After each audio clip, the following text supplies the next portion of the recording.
నమస్తే.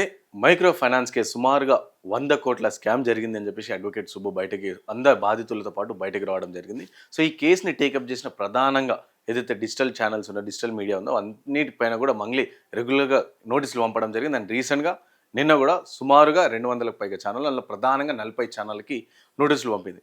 అందులో శాటిలైట్ ఛానెల్స్‌తో పాటు డిజిటల్ ఛానెల్స్ అన్నీ కూడా అందులో ఉన్నాయి. దాంతో పాటు ఇటు మెటాకి, ఫేస్‌బుక్‌కి అండ్ అలాగే యూట్యూబ్ సంస్థలు ఏవైతే ఉన్నాయో వాటికి కూడా నోటీసులు పంపడం జరిగింది. అండ్ ఎప్పుడైతే సుమారుగా ఈ మంగ్లీ కేసు మీరందరూ చూస్తుంటారు 2 నెలల నుంచి కంటిన్యూగా సాగుతుంది. ఎప్పుడైతే మంగ్లీ కేసు ప్రజలు సైలెంట్ అవ్వడం, అంటే మర్చిపోయే పరిస్థితికి వచ్చినప్పుడు మళ్ళీ ఒకసారి మంగ్లీ ప్రెస్ మీట్ పెట్టడము, లేకపోతే నోటీసులు పంపడము, ఇంకోటి ఏదో ఒకటి యాక్షన్ చేసి మళ్ళీ ఆ కేసు అనేది పైకి రావడం జరుగుతుంది. సో, ఇందులో సుబ్బుకి కూడా అడ్వకేట్ సుబ్బు ఏదైతే డే 1 నుంచి ఈ కేసు బయటకు తీసుకొచ్చి, సో డే 1 నుంచి వాదిస్తున్న అడ్వకేట్ సుబ్బు కూడా మళ్ళీ నిన్న రీసెంట్‌గా మళ్ళీ ఫ్రెష్‌గా మళ్ళీ ఇంకోసారి నోటీసులు కూడా పంపారు. సో, మాట్లాడదాం అసలు ఏంది 40 ఛానళ్ళకి నోటీసులు పంపడం ఏ విధంగా ఛానల్ పైన ప్రభావం ఏ విధంగా ఉంటుంది, అండ్ మంగ్లీ పాత్ర మళ్ళీ ఏముంది, ఎందుకంటే నాకు అసలు సంబంధమే లేదని చెప్పి తను చెప్తా ఉంది. అండ్ ఆల్రెడీ అక్కడ అకౌంట్స్‌కి సంబంధించి డబ్బులు ట్రాన్సాక్షన్స్ అయినట్టు ప్రూఫ్స్ ఉన్నాయి. అండ్ విత్‌డ్రా కూడా చేసుకున్నట్టు కూడా సాక్ష్యాలు ఉన్నాయి. అయినా సరే ఏం జరుగుతుంది ఈ కేసులో? అండ్ రీసెంట్‌గా సీఎంఓకి కలవడానికి కూడా అడ్వకేట్ సుబ్బు వెళ్ళిన పరిస్థితి. సో, మాట్లాడితే అన్ని అంశాలపైన మనతో పాటు మాట్లాడడానికి అడ్వకేట్ సుబ్బు ఉన్నారు. అన్న నమస్తే. నమస్కారం. సో, ఏందన్న కొత్తగా మళ్ళీ ఒకసారి మంగ్లీ మీకు ఫ్రెష్‌గా నోటీస్ పంపింది. ఏం చెప్తారు? ఆ నోటీస్‌లో ఏమని మెన్షన్ చేశారు? ఏమని పెట్టారు మీకు? అయితే ఇంతవరకైతే నేను నోటీస్‌ని చూడలేదు. పంపించిన మాట అయితే వాస్తవం. కానీ ఈ పంపించిన దాంట్లోనే చాలా తప్పు తడిక ఉంది. ఇక్కడ మీరు చూసుకున్నట్లయితే హ్మ్. ఇదేదైతే పోస్టల్‌కి సంబంధించిన ఈ రిసిప్ట్ ఉందో హ్మ్. ఇది మే 4వ తారీఖు 2026. హ్మ్. ఓకే. ఏది పోస్టల్‌లో మంగ్లీ పంపించింది. ఓకే. కానీ ఈ నోటీస్‌లో చూడండి ఒకసారి. నోటీస్‌లో డేట్ చూడండి ఒకసారి. 26 తారీఖు 3 నెల 2026. హ్మ్. అంటే ఇది దీని అర్థం ఏంటని నాకు అర్థం కావట్లేదు. ఇప్పుడు కిషన్ రాజ్ చౌహాన్ ఎవరైతే ఉన్నారో హ్మ్. మరి ఆయనన్నా సరిగ్గా లీడ్ చేయాలి కదా! అంటే అడ్వకేటా? మంగ్లీ అడ్వకేట్. తరఫున ఆ! ఆ! అసలు దీన్ని ఇంతవరకు కూడా ఇలా చేయడం అనేది తప్పైనా కొంచెం జాగ్రత్తగా చేయండి సార్. మీరు ఈ అడ్వకేట్‌గానే ఉన్నారు గదా! కొంచెం జాగ్రత్తగా అడ్వకేట్‌గా ఉన్నప్పుడు కొంచెం బుర్రబెట్టి చేయండి సార్ దీన్ని. కొద్దిగా ఎందుకంటే ఊరికనే దొరికిపోతున్నారు. ఇంకొక విషయం ఏంటంటే ఆమె పంపించిన దాంట్లో ఒక డిక్లరేషన్ ఫార్మ్ పంపించింది. ముందు డాక్యుమెంట్స్ చూపించిన తర్వాత మనం దాన్ని మాట్లాడదాం. హ్మ్. ఇక్కడ చూస్తే 13థ్ 30వ తారీఖు ఏప్రిల్ 2026 6. ఈ డాక్యుమెంట్ మీదే ఆ! ఇక్కడ సబ్ రిజిస్టర్ హైదరాబాద్ నుంచి వచ్చినటువంటి డాక్యుమెంట్ చూడండి. 5th December 2025. ఓకే. ఇది మొన్న తీసుకుంది. ఇదేమో ఎప్పుడు పోయిన సంవత్సరంది డిసెంబర్. అది దీని మీద అంటే ఎలా వస్తది? Cancellation of agreement of sale అని. హ్మ్. Cancellation of agreement of sale ఇది ఈ రోజు కొనడం ఏంటి? డిసెంబర్ 5వ తారీఖు సీల్ ఉండడం ఏంటి? హ్మ్. అసల భలే స్ట్రేంజ్‌గా ఇది మంగ్లీ గారికి మాత్రమే సాధ్యం అవుతాయి ఇలాంటివన్నీ గూడా.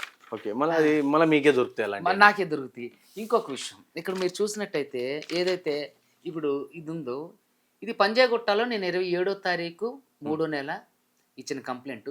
అది 7వ తారీఖు 4 నెల అయింది. హ్మ్. దాంట్లో ఎవరున్నారు మొదటగా? హ్మ్. మంగ్లీ ఉన్నారు. A1గా. A1. కానీ ఎఫ్ఐఆర్‌లో మంగ్లీ హ్మ్. A5. అది పోలీస్ వ్యవస్థనే నేను హ్మ్. సూటిగా ప్రశ్నిస్తున్నా. అది ఎలా సాధ్యమైందని చెప్పేసి కొంచెం ఆళ్ళే చెప్పాలి. అంటే వ్యవస్థ అంతా గూడా మంగ్లీని తప్పించే ప్రయత్నం చేస్తున్నారు ఇందులో అని చెప్పేసి క్లియర్‌గా మీరు చూపించిన దాన్ని బట్టి అర్థమైంది. అంటే అదే అనుకోవచ్చా మేము గూడా? అంటే 100 ప్రజలు గూడా 100% హ్మ్. ఏంటంటే ఇక్కడ ప్రతి ఒక్కళ్ళు ప్రతి ఒక్క స్థాయిలో మరి ఎందుకని ప్రజల్ని మోసం చేసి ప్రజల డబ్బులు దోచుకొని ప్రజల రక్త మాంసాలను అనుభవిస్తున్నటువంటి వ్యక్తులకు ఎందుకు సపోర్ట్ చేస్తున్నారనేది నాకిప్పటికీ అర్థం కాని అంశం. హ్మ్. నేను ప్రజల తరపున పోరాడుతుంటే మీరు ఎవరైతే కేసు వేశారో ఆ బాధితుల మీద మీరు కేసులు పెట్టాలి. అడ్వకేట్ సుబ్బు మీద కేసులు పెట్టడం ఏంటి? హ్మ్. అసలు మీరు అడ్వకేట్ సుబ్బుని ఎందుకు మరి ఆర్బిట్రేషన్‌కి పిలిపించారు? అడ్వకేట్ సుబ్బుకి ఎందుకు డబ్బులు ఆఫర్ చేశారు? ఈ అడ్వకేట్ సుబ్బుని ఎందుకు మా పేర్లు తీసేయండి, యూట్యూబ్‌లో నుంచి వీడియోలు డిలీట్ చేపించమని అడగాలి? మీరు ఏ తప్పు చేయలేదు కదా! మీకు ఒక క్లియర్ కట్ ఎక్స్‌ప్లనేషన్ చెప్తా. ఆవిడ పంజాగుట్ట పోలీస్ స్టేషన్‌లో ప్రెస్ మీట్ పెట్టినప్పుడు ఏమంది? ఈ రమావత్ మధు ఎవరు? ఈ హేమాకాంత్ రెడ్డి ఎవరు? హ్మ్. ఈ అడ్వకేట్ సుబ్బు ఎవరు? ఏంటి? ఏం జరుగుతుంది? అసలు ఎవరు ఈళ్ళంతా అనంది. మరి అలాంటిదప్పుడు అసలు ఆడ నాకు తెలియనే తెలీదంది ఫస్ట్‌లో. మరి తెలీదన్న వాళ్ళతో అంటే ఎలా అగ్రీమెంట్ జరుగుతది? హ్మ్. ఎలా బ్యాంక్ ట్రాన్సాక్షన్స్ జరుగుతాయి? ఓకే. సరే అది పక్కకు పెడదాం. మీకు తెలీదు అని అన్నారు. మీకు తెలీదు అని అన్నప్పుడు వాళ్ళ ఇంటికి మీరు 3, 4 సార్లు, 5, 6 సార్లు ఎందుకెళ్లారు? అంటే కట్టేసిగా ఫ్రెండ్‌గా వెళ్ళొచ్చు గదా! ఎందుకు అసలు తెలీదని చెప్పింది కదా! ఫస్ట్‌లో మీడియాకేముంది? హ్మ్. ఈ రమవత్తు మధు ఎవరు? మీరు కూడా అవును. చూసారు. అవును. తమ్ముడు ఏముంది? ఈ రమవత్తు మధు ఎవరు? ఈ హిమాకాంత్ నాయక్ ఎవరు? ఈ అడ్వకేట్ సుబ్బు ఎవరు? ఎవరు అసలు ఈళ్ళంతా అనంది. అంటే ఎవరో తెలియనోడి ఇంటికి ఎన్ని సార్లు ఎళ్తారు? మళ్ళీ ఆళ్ళ తమ్ముడు అంటాడు ప్రెస్ మీట్ పెట్టి, మేము మిర్యాలగూడలో ఒక ఎమ్మెల్యే ఇంటికి బర్త్‌డే పార్టీకెళ్ళి దారిలో వాళ్ళ ఇంటికెళ్ళాం. ఇప్పుడు మిర్యాలగూడ నుంచి హైవే ఎక్కితే 65 హైదరాబాద్‌కొచ్చేస్తది. హైవే హ్మ్. 16 అంటే 65 ఎన్‌హెచ్ 65 ఎక్కితే హైదరాబాద్‌కొస్తారు. మీరు ట్రయాంగిల్ షేప్‌లో ఆళ్ళింటికెళ్ళి దేవరకొండ నుంచెళ్ళి హైదరాబాద్‌కి రావాల్సిన అవసరం ఆ దారిలో గాదు గదా! హ్మ్.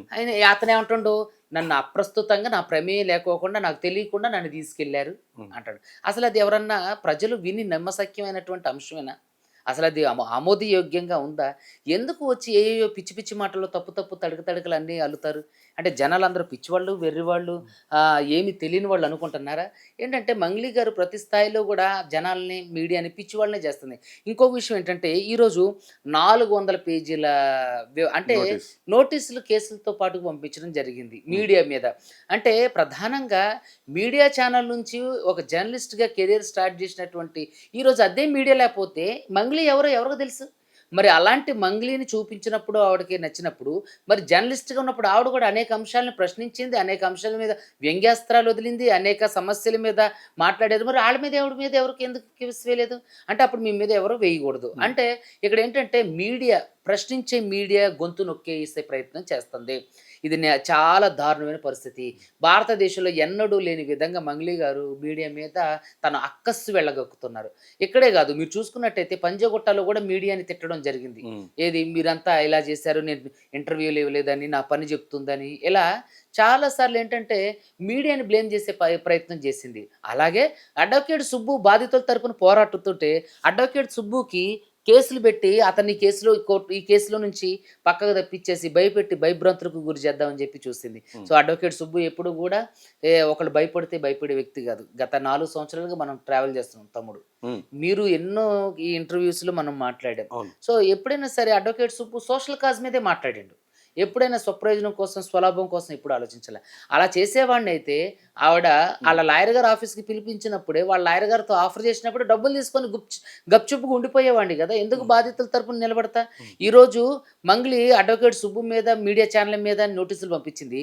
మరి వాళ్ళ తండాల వాళ్ళే, వాళ్ళ ఆదివాసీలే అదే గిరిజనులే ఎంతోమంది ఆవిడ మీద మంగ్లీని అసహ్యంగా తిడుతున్నారు. మరి ఆళ్ళ మీద ఎందుకు నోటీసులు పంపీదు? హ్మ్. ఇంకోటేంటి బాధితులు చనిపోయారు. వాళ్ళని చూస్తే నాకు బాధేస్తుందని ఒక 'తులసి చంద్' గారి ఇంటర్వ్యూలో జెప్పింది. హ్మ్. మరి చనిపోయిన వాళ్ళకి నేను అండగా ఉంటానన్నది. హ్మ్. మరి చనిపోయిన ఎవరైతే పాల్ తాండా ఉందో, హ్మ్. హ్మ్. అక్కడ పాల్‌ది రమేషు ఎవరైతే ఉన్నారో ఆయన దగ్గరికెందుకు ఎళ్ళలేదు ఈవిడ? హ్మ్. ఎళ్లి ఎందుకు చనిపోయిన ఆయన్ని పరామర్శించలే, ఆ కుటుంబాన్ని పరామర్శించలే? ఏంటంటే ప్రతి స్థాయిలో మంగ్లీ గారు అబద్ధం ఆడుతూనే వస్తున్నారు. వాళ్ళ తమ్ముడు అబద్ధం ఆడుతూనే వస్తుండు. అందులో కొత్తగా కొత్త బిచ్చగాడు ఒకడొచ్చిండు. వాళ్ళ మేనేజర్ అంట అతను. హ్మ్. అతనికి ఏం తెలుసో మరి అతను కూడా అంటే ఈ కుట్రలో, ఈ స్కామ్‌లో అతను కూడా భాగస్తుడే. కాబట్టే కదా ప్రెస్ మీట్ పెట్టి మంగ్లీ మేడంకి ఏం తెలీదు. వాళ్ళ కుటుంబానికి ఏం సంబంధం లేదని చెప్తుర్రు. హ్మ్. అసలు అతనికేం అవసరం? అతను ఏంటి?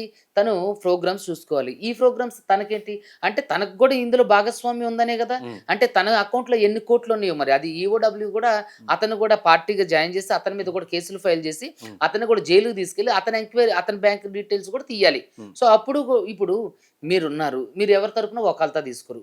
సమస్యని ప్రజల్లోకి తీసుకెళ్ళడానికి మాట్లాడతారు. మరి మీరు ఒకళ్ళ తరపున మాట్లాడుతున్నారంటే, మీకు వాళ్ళకి సత్సంబంధాలు, ఆర్థిక సంబంధాలు ఉండబట్టే గదా! హ్మ్. మరి ఎలాంటి ఆర్థిక సంబంధాలు ఉండబట్టి మంగ్లీ మేనేజరు వచ్చి ప్రెస్ మీట్ పెడతారు. ఎంత ధైర్యంతో ఉంటే పెడతారు. హ్మ్. సో, ఇది కూడా ప్రజలందరూ గమనించండి. అదే విధంగా ఆవిడకి పెద్ద పెద్ద పోలీస్ బాసులు 5 నిమిషాల్లో, 10 నిమిషాల్లో అపాయింట్‌మెంట్స్ ఇస్తారు. హ్మ్. నేను ఒక బాధితుల తరపున ఉన్నటువంటి అడ్వకేట్‌ని గంటలు గంటలు కూర్చొని వాళ్ళ అపాయింట్‌మెంట్ కోసం పిచ్చివాడిలాగా ఎదురు చూడాలి. ఎప్పుడు ఎ రీసెంట్‌గా మీరు పోయిన రీసెంట్‌గా 'సివి ఆనంద్' గారి దగ్గర నుంచి గాని, హ్మ్. అంతకు ముందు ఎళ్ళిపోయిన 'శివధర్ రెడ్డి' గారి దగ్గర నుంచి గాని, హ్మ్. అందరి దగ్గర గంటలు గంటలు కూర్చొని ఎళ్తే, మళ్ళీ అక్కడ గూడా చిత్కారాలు, చేదరింపులు. అడ్వకేట్ సుబ్బుకి, "అయ్యా నాకు రక్షణ కల్పించండి. ఇట్లా నన్ను వేధిస్తున్నారు, నన్ను బెదిరిస్తున్నారు, నన్ను భయపెట్టిస్తున్నారంటే, హ్మ్. ఏం కాదులే చచ్చిపోరులే" అని మాట్లాడతారా? హ్మ్. మన 'సివి ఆనంద్' గారికి ఎంతవరకు భావ్యం? అంటే ఎందుకు ఒక నేరస్తురాలిని కాపాడడం కోసమో, లేదంటే అడ్వకేట్ మీద చిన్న చూపు ఎందుకు వీళ్ళకి? సో ఎందుకు బాధితుల బాధ వీళ్ళకి పట్టడం లేదు? ఎందుకు బాధితుల పక్షాన వీళ్ళు నిలబడట్లేదు? నీతి, నిజాయితీ అని మాట్లాడే వీళ్ళందరూ గూడా ఎందుకని మరి మంగ్లీని అరెస్ట్ చేస్తలేరు? మంగ్లీ విచారణ చేస్తలేరు? మంగ్లీ బ్యాంక్ అకౌంట్‌లు ఎందుకు సీజ్ చేస్తలేరు? శివాని ఎందుకు అరెస్ట్ చేస్తలేరు? ఎందుకు చేస్తలేదు? ఇంతమంది చెప్తున్నప్పుడు, ఇంతమంది గగ్గోలు పెట్టి అరుస్తున్నప్పుడు ఇంతవరకు ఎందుకు అరెస్ట్ గాల మంగ్లీ? సో ఇదంతా చూస్తున్నట్టయితే నాకు తెలిసినంత వరకు ఇదంతా ఎవరైతే సంస్థలో ఉన్నటువంటి, వ్యవస్థలో ఉన్నటువంటి పెద్ద పెద్దోళ్ళు ఉన్నారో వాళ్ళందరూ గూడా మంగ్లీకి సపోర్ట్ చేస్తున్నారు. ఇది జనం అందరికి తెలిసిన సత్యం. కాబట్టే నాకు ఎప్పుడు ప్రపంచంలోనే చరిత్రలోనే ఎన్నడూ లేని విధంగా నాకు బ్రీత్ అనలైజర్ టెస్ట్ పెట్టి పోలీసులందరూ అభాసుపాలయ్యారు. చూస్తే మీకు ప్రతి స్థాయిలో గూడా మంగ్లీ బెదిరించుకుంటూ, భయపెట్టుకుంటూ మీడియాను భయపెడుతుంది, బాధితులను భయపెడుతుంది, అడ్వకేట్ సుబ్బుని భయపెడుతుంది. కాబట్టి ప్రజలందరూ గమనించండి. మంగ్లీ యొక్క ఎత్తుగడలన్నీ తిప్పికొట్టండి. మంగ్లీ చేసేవన్నీ అక్రమాలు. దాంట్లో ఈరోజు గూడా ఒక అక్రమం బయటపడింది. ఈడేమో అగ్రీమెంటు ఇక్కడ ఏముంది? క్యాన్సిలేషన్ ఆఫ్ ఇక్కడ ఉంది చూడండి. Cancellation of agreement of sale. దీంట్లో ఎక్కడ డేట్ ఎప్పుడుంది? 30వ తారీఖు ఏప్రిల్ 2026. కానీ దీని మీద దీని మీద ఉన్నటువంటి స్టాంపు ఏది 3వ తారీఖు డిసెంబర్ 2025. అంటే ఎవరిని మోసం చేస్తున్నారు? ఇంకొక విషయం, ఈ నోటీస్ మీద డేట్ చూడండి ఒకసారి, 26/3/2025. కానీ వచ్చిన డేట్ ఎప్పుడు? 4 మే 2026. అంటే ఎందుకు ఇలాంటి చర్యలు చేస్తున్నారు మంగ్లీ గారు? ఇంకోటి ఏంటి, చాలా మందికి నేను చెప్పేది ఇదే. ఇది పంజగుట్ట పోలీస్ స్టేషన్లో నేను పెట్టిన ఎఫ్ఐఆర్ కేస్ కాపీ అక్నాలజ్మెంట్. దీంట్లో A1 ఎవరు? సింగర్ మంగ్లీ. A2 ఎవరు? రమావత్, మధు, శివ. A3 మరి వీళ్ళు A1గా ఉన్న మంగ్లీ ఎలా A5గా వెళ్ళారు? కాబట్టి ప్రజలందరూ గమనించండి. ఎవరిని కూడా వదిలిపెట్టం. ఇందులో ఎంత పెద్ద వ్యక్తులు ఉన్నా సరే కోర్టుకు ఈడుస్తాం. ఖచ్చితంగా గౌరవ ముఖ్యమంత్రి గారు దీంట్లో కలగజేసుకొని సిట్ లాంటి ఒక సంస్థను ఏర్పాటు చేసో, లేదంటే న్యాయ వ్యవస్థలో ఉన్నటువంటి ప్రధాన న్యాయమూర్తి గారు సుముటోగా ఈ కేసును తీసుకొని దీన్ని త్వరితగతినే విచారణ చేసి బాధితులకు న్యాయం చేయాలి. లేదంటే దీంట్లో అనేక మంది చనిపోవడానికి, అనేక మంది ప్రాణాలు తీసుకోవడానికి వెనకాడరు. ఎందుకంటే వాళ్ళు చాలా ఆర్థిక ఊబిలో కూరుకుపోయి ఉన్నారు. కాబట్టి ప్రజలందరినీ కూడా రక్షించాల్సిన బాధ్యత ప్రభుత్వాల మీద, ప్రభుత్వ పెద్దల మీద ఉంది. అందరూ కలిసి అదేవిధంగా చాలామంది నాకు వెన్నుదన్నుగా నిలిచి ఈ యుద్ధంలో నాతో పాటు ఉన్నటువంటి అదేవిధంగా మిత్రులకు కానివ్వండి, మీడియా మిత్రులకు కానివ్వండి, నిజంగా హృదయపూర్వక నమస్కారాలు తెలియజేస్తున్నా. ఇక మీదట కూడా మీ సపోర్ట్ ఇలాగే ఉండాలి. అనేక అంశాల మీద నేను పోరాటం చేస్తా. మంగ్లీ ఇష్యూలో కూడా బాధితులకు న్యాయం జరిగేంత వరకు కూడా పోరాటం చేస్తా. అంటే ఆల్రెడీ ఇప్పటివరకు చూసుకుంటే మనం బాధితులు అక్కడ ఆల్మోస్ట్ కొంతమంది చనిపోయిన పరిస్థితి. మన అలాగే ట్రాన్సాక్షన్స్ రమాత్మది కావచ్చు, వీళ్ళ ఇద్దరి బ్యాంక్ అకౌంట్ స్టేట్మెంట్స్ కావచ్చు, ట్రాన్సాక్షన్స్ అని మనీ విత్డ్రా ఇవన్నీ అయినా సరే, ఎన్ని ఆధారాలు ఉన్నా సరే పోలీస్ అధికారుల నుంచి ప్రాపర్గా ట్రాన్సాక్షన్ అంటే ప్రాపర్గా ఎందుకు చర్యలు తీసుకోవట్లేదు? అండ్ ఎవరిని కూడా అంటే పెద్దగా దీనిపైన స్పందించే దాఖలాలు కూడా కనిపించట్లేదు. ఎందుకు అనుకోవచ్చు? నేను అదే చెప్తున్నా. తను ఈ డే 1 రోజే నాతో ఒక సెంట్రల్ మినిస్టర్ పేరు చెప్పి బెదిరించగలిగింది. తర్వాత ఈ ఇంటర్వ్యూస్ అయిపోయిన తర్వాత, ప్రెస్ మీట్ అయిన తర్వాత ఎమ్మెల్యేల తండ్రులతో ఫోన్లు చేయించగలిగిందంటే తను ఎంత ఇన్ఫ్లుయెన్స్డ్ క్యాండిడేట్ ప్రజలందరికీ తెలుసు. సో కాబట్టి ప్రజలందరూ కూడా గమనించాలి. తన వ్యవస్థలో ఉన్నటువంటి ప్రతి ఒక్కరిని మేనేజ్ చేసుకుంటూ వస్తుంది. రేపొద్దున పోలీస్ వ్యవస్థలో అందరూ కూడా ఆవిడకి క్లీన్ చిట్ ఇచ్చినా ఇవ్వచ్చు. కానీ బాధితులందరికీ కూడా న్యాయం జరగాలి. బాధితులందరూ గొంతు దించుకొని అరుస్తున్నారు, రోడ్ల మీదకి వస్తున్నారు. ఇలా చేసింది మంగ్లీ, మా ఊరికి వచ్చింది, డబ్బులన్నీ దొబ్బుంది. మరి అడ్వకేట్ సుబ్బు అంటే అబద్ధం ఆడతారు. అక్కడ ఉన్నటువంటి అందరూ అబద్ధాలు ఆడతారా? అంటే మళ్ళీ ఈ బాధితులందరూ ఇంతమంది బాధితులు ఉన్నారు, వస్తున్నారు. మొక్కుగా ఏ బాధితుల్ని, ఏ బాధితురాల్ని పట్టుకున్నా సరే లక్షలలోనే చెప్తారు. ఎవరు కూడా వేలు చెప్తారు. అది కూడా లక్ష కోట్లలో. మనం మినిమం 50 లక్షలు, మాక్సిమం కోట్లు, 5 కోట్లు, 10 కోట్లు అని చెప్పి చెప్తారు. అంటే ఇంత అమౌంట్ ఎక్కడి నుంచి వచ్చిందని చెప్పేసి, అలాగే ఇవన్నీ ఏడు నుంచైనా సమకూర్చిరేమో. కానీ ఇంత డబ్బులని రికవరీ అయ్యే ఛాన్స్ ఉంటుంది అంటారా? అంటే ఎందుకంటే వాళ్ళిద్దరు కొంతమంది ఉన్నారు, వాళ్ళు మంగ్లీ కావచ్చు, లేకుంటే రమాత్, వధు, చౌహాన్, వీళ్ళందరూ ఇంతమంది. అంటే అన్ని రికవరీ అయ్యే ఛాన్స్ ఏమైనా ఉందా బాధితుల పక్షాన? ఖచ్చితంగా ఈఓడబ్ల్యూ తలుచుకుంటే, పోలీస్ వ్యవస్థతో కలిసి పనిచేస్తే ఈ డబ్బులు వెనక్కి తీసుకురావడం పెద్ద విషయం కాదు. ఎందుకంటే లోతైన విచారణ చేసి, ఫెయిర్ ఎంక్వైరీ, లోతైన విచారణతో పాటుగా అంటే న్యాయబద్ధమైనటువంటి విచారణ చేస్తే ఇందులో ఖచ్చితంగా బాధితులకు న్యాయం జరగడానికి అవకాశం ఉంది. సో ఇలాంటి మోస్ట్ ప్రాబబ్లీ ఇలాంటి కేసులలో చాలా వరకు మనం ఫెయిల్ అవుతూనే ఉంటే చూస్తాం. టెక్నికల్ ఎవిడెన్స్ లేకపోవడం వల్ల, లేకపోతే ఇలా. కాబట్టి దీంట్లో అలా కాకోకుండా మనం ముందుగానే జాగ్రత్తలు తీసుకొని బాధితులందరి ద్వారా పిన్ టు పిన్ జాగ్రత్తగా చెప్పించాలి. ఇంకొక విషయం ఏంటంటే, బాధితులందరూ కోర్టులు పెట్టారంటే వాళ్ళొక్కళ్ళే కాదు, వాళ్ళ చుట్టాలి, వాళ్ళ చుట్టాలివి. సో మనకు ఒక సినిమాలో లాగా ఉంటుంది కదా, మీరు ఒక ముగ్గురికి సాయం చేయండి, ఆ ముగ్గురిని ఇంకో ముగ్గురికి చేసి, ఆ ముగ్గురిని ఇంకో ముగ్గురు చేయమని. అట్లా ఇందులో ఏంటంటే వాళ్ళు జాయిన్ అవుతుంతో పాటుగా వాళ్ళ ఫ్యామిలీని జాయిన్ చేసుకుంటే, హ్మ్. వాళ్ళ ఫ్యామిలీని వాళ్ళ రిలేటివ్స్‌ని జాయిన్ చేసుకుని అట్లా 3,00,00,000, 4,00,00,000 అయింది గానీ వాళ్ళొక్కళ్ళే ఇచ్చింది కాదు. హ్మ్. దయచేసి ప్రజలు కూడా ఇది గమనించాలి. హ్మ్. అంటే సపోజ్ ఇన్ని గానం కోట్లు, ఇన్ని గానం డబ్బులు అండ్ ప్రాపర్ విచారణ జరుగుతనే మీరు న్యాయం జరుగుతదని చెప్పేసి. ఒకవేళ సపోజ్ వాళ్ళు ఐపీ పెట్టేసి అప్పుడేంటి పరిస్థితి? అంటే చాలా మీరన్నట్టు ఇంతకుముందు చాలా కేసుల్లో ఇదే అంటే న్యాయం జరుగుతుంది లాస్ట్‌లో వాళ్ళు చేతులు ఎత్తేసిన పరిస్థితి. అంటే ఐపీ ఇందులో ఐపీకి గూడా నిర్దిష్టమైనటువంటి ప్రమాణాలున్నాయి. హ్మ్. సో, ఐపీ గూడా ఎట్టబడితే అట్లా అడ్డగోలుగా పెట్టేస్తే కుదరదు. హ్మ్. సో, ఈళ్ళందరి పేరు మీద బినామీ పేర్ల మీద ఆస్తులున్నాయి గాబట్టి, ఆ ఆస్తులన్నీ గూడా వీళ్ళు కొన్నయే గాబట్టి, హ్మ్. వ్యాపారం చేసి నష్టపోతేనో, లేపోతే వ్యాపారం దివాలా తీస్తేనో చేయాలి. కానీ వీళ్ళు అసలు వ్యాపారమే చేయలేదు. హ్మ్. ఆ కంపెనీ పేరు జెప్పి దోపిడీలకు పాల్పడ్డారు. దోచుకోవడానికి పాల్పడ్డారు గాబట్టి, హ్మ్. ఖచ్చితంగా ఇది వ్యాపారం కిందకి రాదు. ఐపీ కిందకి అసలే రాదు. హ్మ్. సో, కాబట్టి ఖచ్చితంగా దీన్ని ఐపీ కిందకి ప్రయత్నం ఇంక్లూడ్ చేయాలంటే మాత్రం దయచేసి ప్రజలందరూ కూడా పెద్ద ఎత్తున నిరసన తెలియజేయండి. హ్మ్. బాధితులందరితో కూడా ధర్నాకి గానివ్వండి, ఆమరణ నిరాహార దీక్షకు గాని హ్మ్. కూర్చోడానికి మేము హ్మ్. సిద్ధంగా ఉన్నాం. ఇంకోటి మీరు రీసెంట్‌గా వాళ్ళ ఊరికి మీడియా అందరూ ఎళ్ళిన తర్వాత మీరెళ్ళిన పరిస్థితి అక్కడ వాళ్ళ ఊరికెళ్లిర్రు. అండ్ అలాగే కొంతమంది బాధితులకు సంబంధించిన వాళ్ళ పేరెంట్స్ ఆర్థికంగా చాలా ఇబ్బంది ఉన్నారు. ఆర్థికంగా అసలు లేరు అని చెప్పేసి ఒక నంబర్ మీరు గూగుల్ పే నంబరో, ఫోన్‌పే నంబరో ఒక అకౌంట్ నంబర్ చెప్పిర్రు. హ్మ్. అంటే అందులో ప్రధానంగా కొంతమంది సోషల్ మీడియా వేదికగా కామెంట్స్‌లలో సుబ్బు గారి పర్సనల్ నంబర్ ఎందుకిచ్చిర్రు అక్కడ? సుబ్బు గారి పర్సనల్ అకౌంట్ ఎందుకిచ్చిర్రు? అండ్ అందులో ఎంత డబ్బులొచ్చినాయని చెప్పేసి ఈ విధంగా కామెంట్స్ కావచ్చు కొంతమంది అలిగేషన్ చేస్తున్నారు. సో, అదంతా కూడా డీటెయిల్ తెలియాలి కాబట్టి అడుగుతున్నా. అంటే మీ నంబర్ ఎందుకు ఇయ్యాల్సొచ్చింది ఆ పాయింట్ ఆఫ్ అయితే వ్యూ ఆ టైమ్‌లో? రోజు మేమెళ్ళేసరికి శేఖర్ భాషా గారు మేమెళ్ళేసరికి అరౌండ్ 8:30, 9 అయింది. హ్మ్. సో, లోకల్‌లో వాళ్ళున్నోళ్ళందరూ గూడా కార్యక్రమం అయిపోయిన తర్వాత కొంచెం డ్రింక్ చేసి భోజనం చేశారు. హ్మ్. భోజనం చేసి చాలామంది వెళ్ళిపోయారు. ఇంకోటేంటంటే అందులో ఉన్నవాళ్ళు అక్కడున్న వాళ్ళందరూ కూడా ఆడవాళ్ళే. నేనడిగా అప్పటికి ఎవరిదన్నా మీ ఫోన్‌పే నంబర్ ఇవ్వండంటే హ్మ్. ఎవరు మాట్లాడటం లేదు. సరే అని జెప్పేసి నా ఫోన్‌పే నంబరే అక్కడ ఇవ్వడం జరిగింది. హ్మ్. 7,000 వచ్చిన మాట వాస్తవం. హ్మ్. అవి ఇప్పుడు నేనంటే అబద్ధం చెప్పొచ్చు. కానీ నా ఫోన్‌పే ట్రాన్సాక్షన్స్ వాళ్ళు హ్మ్. కొట్టిన బ్యాంక్ ట్రాన్సాక్షన్స్ అయితే అబద్ధం చెప్పవు కదా! హ్మ్. తర్వాత మా స్నేహితులందరితో కలిసి మాట్లాడినప్పుడు తలా కొంచెం వేసుకొని కొంచెం పెద్ద మొత్తంలో ఇవ్వడానికి ప్రయత్నం చేద్దాం అన్న ప్రయత్నం ఉంది. హ్మ్. సో, అది జరిగితే ఇంకెక్కువ మొత్తంలో మేమంతా కలెక్ట్ చేసి మా ఫ్రెండ్స్ అడ్వొకేట్ ఫ్రెండ్స్ కలిసి ఇవ్వడానికి చూస్తున్నాం. 7,000 అంటే ఏమిస్తాం? అవును. సో, కాబట్టి అది చాలా చిన్న అమౌంట్ కాబట్టి నాకే నామోషీగా అనిపిస్తుంది. హ్మ్. సో, మా ఫ్రెండ్స్ వరకు ఒక 10, 15 మంది ఉన్నాం. హ్మ్. అందరం కొంచెం కొంచెంగా యేసుకొని వాళ్ళకి కొంత ఆసరాగా ఉంటదన్న ఉద్దేశ్యంతో హ్మ్. మేము చేయాలని ఆలోచన చేసి అట్లా పెట్టాం. హ్మ్. 7,000 వచ్చిన మాటైతే వాస్తవం అండి. అది హ్మ్. మనకి గూగుల్ పే, ఫోన్‌పే ట్రాన్సాక్షన్స్ అయితే మోసం చేయవు అవును. కదా! ఇంకోటి ఈ బాధితులు ఎవరైతే ఉన్నారో అందరూ ప్రభుత్వం ఆదుకోవాలి మాకు, ప్రభుత్వం దగ్గరికెళ్ళడం గావచ్చు, పోలీసు అధికారుల దగ్గర గావచ్చు, కొన్ని పార్టీ ఆఫీసుల చుట్టూ తిరుగుతున్నారు. అయితే అందులో ప్రధానంగా ఇంకొంతమంది చెప్పే మాటేందంటే, మీరు డబ్బులిచ్చేటప్పుడు ప్రభుత్వానికి చెప్పలేరు. డబ్బులిచ్చేటప్పుడు 10% ఇంట్రెస్ట్, 15% ఇంట్రెస్ట్ అని న్యాయబద్ధమైనది గాదు. అలాంటి ప్రభుత్వం ఎందుకు ఆదుకుంటది? తీసుకునేటప్పుడు మీరు చెప్పలేరు గానీ, ఇప్పుడు మీరు మోసపోయిన తర్వాత ప్రభుత్వాన్ని అడగడం గావచ్చు, లేకుంటే చట్టపరమైన చర్యలు తీసుకోవడం అనడం ఎంతవరకు కరెక్ట్ అని జెప్పేసి కూడా కొంతమంది అడుగుతున్నారు. ఏం చెప్తారు దాని గురించి? అయితే ఇప్పుడు మన కుటుంబ వ్యవస్థలో తండ్రి ఉంటడు. హ్మ్. కొడుకులు గాని, కూతుర్లు గాని ఉంటారు. వాళ్ళు తప్పు జేస్తారు. సో, వాళ్ళని గద్దించి సరిజేసి వాళ్ళకి న్యాయం జేసే బాధ్యత తండ్రి తను. బాధ్యత. హ్మ్. అలాగే ప్రభుత్వం గూడా తప్పే జరిగినా, ఒప్పే జరిగినా నిరక్షరాస్యులు ఆశపడి చేసినటువంటి అదొక పొరపాటు. హ్మ్.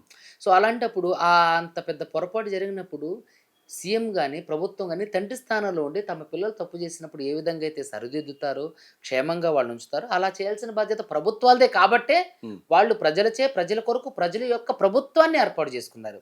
సో, ప్రజలు హ్మ్. అంటే ప్రజలు తప్పు చేసినా, ప్రజలు ఒప్పు చేసినా వాళ్ళని సరైన గాడిలో పెట్టి వాళ్ళకి న్యాయం చేయటం ప్రభుత్వం యొక్క బాధ్యత. అంటే ప్రభుత్వం తల్లి లాంటిది, తండ్రి లాంటిది. హ్మ్. సో, ప్రభుత్వందే బాధ్యత. అలా ఎందుకు చేస్తారని అనడం ఏంటంటే అది పిచ్చి క్వెషన్. హ్మ్. అర్థం లేని క్వెషన్. హ్మ్. సో, కాబట్టి ఖచ్చితంగా ప్రభుత్వమే పెద్దన్న పాత్ర వహించి వాళ్ళకి న్యాయం చేయాలి. ఎట్లంటే మరి స్కాములన్నీ గూడా హ్మ్. ఇలాంటి ఆశతోనూ, అత్యాశతోనే జరుగుతాయి. హ్మ్.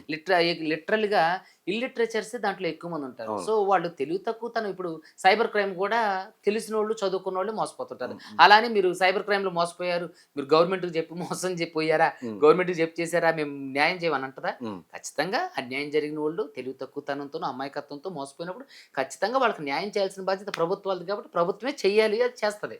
ఇంకోటి ఫైనల్‌గా చెప్పండన్నా నిన్న ఆల్‌మోస్ట్ సుమారుగా ప్రధానంగా 40 పైన ఛానెళ్ళకి నోటీసులు పంపింది మంగ్లీ గారు. సో, హ్మ్. దానిపైన ఎలాంటి చర్యలుంటాయి? అంటే ఛానెళ్ళకి ఏమైనా ఎఫెక్ట్ పడుతుందా? లేకుంటే ఎలాంటి కోర్ట్ నుంచి నోటీసులొచ్చినాయి కాబట్టి కోర్ట్ ఏమైనా యాక్షన్ తీసుకునే ఛాన్స్ ఏమైనా ఉందా? లేదండి. నేనేమంటానంటే ఇప్పుడు కోర్ట్ అనేది గూడా పరిశీలిస్తది. హ్మ్. ఇప్పుడు ఏ తప్పు చేయలేకపోతే నిప్పులేనిదే పొగ ఎట్లా రాదని అనుకుంటదో, హ్మ్. ఒక్ 40 ఛానెల్ అన్నీ కూడా మంగ్లీనే టార్గెట్ చేస్తాయి. ఏ తప్పు లేకోకుండా. హ్మ్.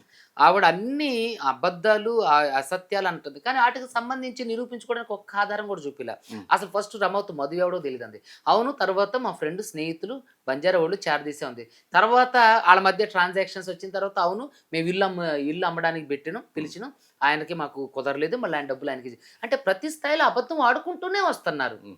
తర్వాత ఆళ్ళ తమ్ముడు ఏమంటాడు, ఒక 100 ఎకరాల పొలం కొనటానికి నన్ను తీసుకెళ్లారు. నాకు తెలియకుండానే నేను అప్రస్తుతంగానే నన్ను తీసుకెళ్లారట. హ్మ్. తెలియకుండానే హ్మ్. అప్రస్తుతంగా తీసుకెళ్ళడానికి చిన్న పిల్లోడా?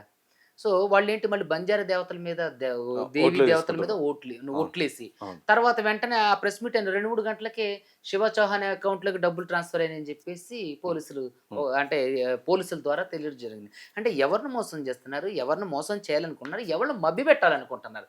సో, కాబట్టి మీడియా ఛానళ్ళకి ఎట్టి పరిస్థితుల్లోనూ దీంట్లో సంబంధం లేదు. హ్మ్. మీడియా అనేది ఫోర్త్ ఎస్టేట్. ప్రతీదీ ఏదైతే సమాజంలో జరుగుతుందో అది చూపించడం దాని బాధ్యత, కర్తవ్యం. హ్మ్. సో, కాబట్టి మీడియాలో దీనికి ఎటువంటి ఇబ్బందులు ఎదుర్కోవడానికి అవకాశం ఉండదు. హ్మ్. రిప్లై నోటీసులు ఇస్తే సరిపోతది. హ్మ్. కానీ మంగ్లీ గారు మీడియా మీద దుమ్మెత్తిపోస్తున్నారు. అడ్వకేట్ సుబ్బు మీద బురద జల్లుతున్నారు తప్ప, హ్మ్. మరి తన పేరు తనుంది అనే అంటున్నారు బాధితులు.